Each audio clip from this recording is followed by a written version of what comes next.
اور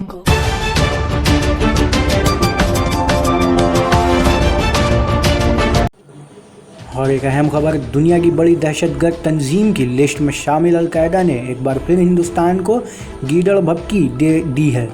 اپنے پیغام میں القاعدہ کے موجودہ سربراہ ایمان ظہری نے کشمیر کو لے کر ڈو ناٹ فارگیٹ کشمیر نام سے ایک میسج جاری کیا ہے، جس میں وہ کشمیری انتہا پسندوں کی جم کر تعریف کری ہے۔ القاعدہ کی میڈیا ونگ الصحاب نے الزہرا کا یہ پیغام جاری کیا ہے، جس میں ایک انتہا پسند ذاکر موسیٰ کی تصویر بھی لگی ہوئی ہے، جس میں ہندوستانی سیکیورٹی اہلکاروں پر حملے کے لیے نئے لوگوں کی بھرتی کرنے کا خلاصہ بھی کیا ہے۔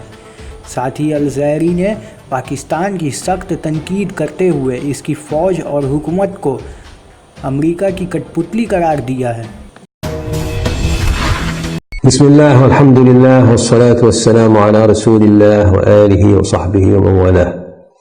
أيها الإخوة المسلمون في كل مكان، السلام عليكم ورحمة الله وبركاته. وبعد، أود أن أتحدث لكم اليوم عن مأساة مستمرة منذ 70 عاما، إنها مأساة المسلمين في كشمير.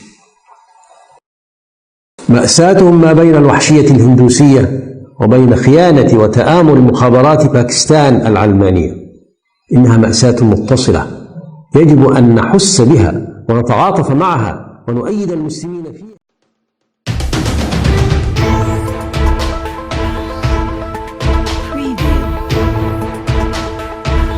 آئیے جانتے ہیں کہ کون ہے یہ الظہری۔ یہ مصر کا رہائشی ہے جو آنکھوں کا ڈاکٹر ہوا کرتا تھا اور مصر میں اسلامک جہاد نامی دہشت پسند تنظیم کے بانیوں میں سے ایک ہے۔ ایمان الظہری القاعدہ کے سپریم کمانڈر رہے اسامہ بن لادن کا بہت ہی قریبی اور داہنا ہاتھ ہوا تسلیم کیا جاتا تھا، اور اسامہ کے مارے جانے پر اس نے القاعدہ کی کمان سنبھالی ہے۔